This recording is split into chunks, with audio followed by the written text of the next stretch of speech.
Well, good afternoon. I can't tell you how nice it is to see so many women in uniform in one place. What an opportunity. You know, Lieutenant Colonel Marsh, I can't see anybody out there, but she did not tell me I was sandwiched between Dr. Sherwood Randall and this distinguished panel of enlisted senior leaders. So I have about 5 minutes from what I was told, and I thought, what can I impart to you about my experiences, and I guess my level of success, if you just presume being a general officer is successful. And I guess there's one word I would share with you, whether, no matter where you work or where you serve, and I think that skill is listening. So as I kind of reflect on how did I get to where I am, I actually think one of my greatest strengths is listening. And the reason why I think that's important is if you listen to your boss and truly listen, because I think listening is actually a lost art, you'll always be able to give them what they want. And if you listen to people that work for you, they're going to tell you what's working and what's not working.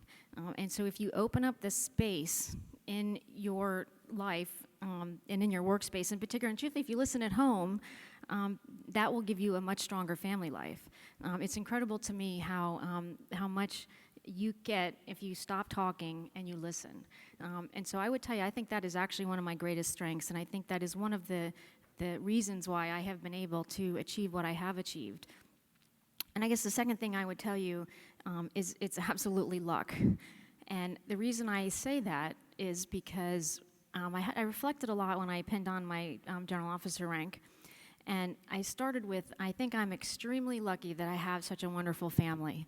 And I know that not everybody is blessed with that. But my parents have been so good to me, and they gave me every opportunity. And I know there's no chance I'd be here without their love and support. So I consider that to be extremely lucky. I had an RTC scholarship, so I got to go to this really expensive school. And some of that's a lot of hard work, but I do think some of that is luck as well. And then I think as I've reflected on my career, I have had way more than my fair share of really, really good bosses. And I think that's luck as well. I mean, some of that is hard work, but some of that is luck. You know, those of us that serve, we know we don't pick our jobs typically. You certainly don't pick your boss. And you actually don't get to pick who works for you. So I think I've been extremely blessed to have these incredible wealth of really wonderful bosses, both men and women, to help tutor me and give me opportunities that I would not have had otherwise. And I would just close with saying that I would encourage you never to think there's only one right path, because that's just not true. And I can share with you that I never planned to stay in the Air Force, so it certainly didn't have this grand vision of becoming a general officer. Actually, I immediately got my MBA because I thought I wanted to go into the private sector, but for me, I so enjoyed what I was doing, and I so enjoyed who I was working with. And they kept giving me these incredible opportunities. And I think, and that could possibly be random as well, because if you look at my career, there's no, it is not this standard sort of go to point A to point B to point C. So I genuinely believe if you do well at what you're doing, and you like what you're doing, which I did, you will get to wherever it is you're meant to be.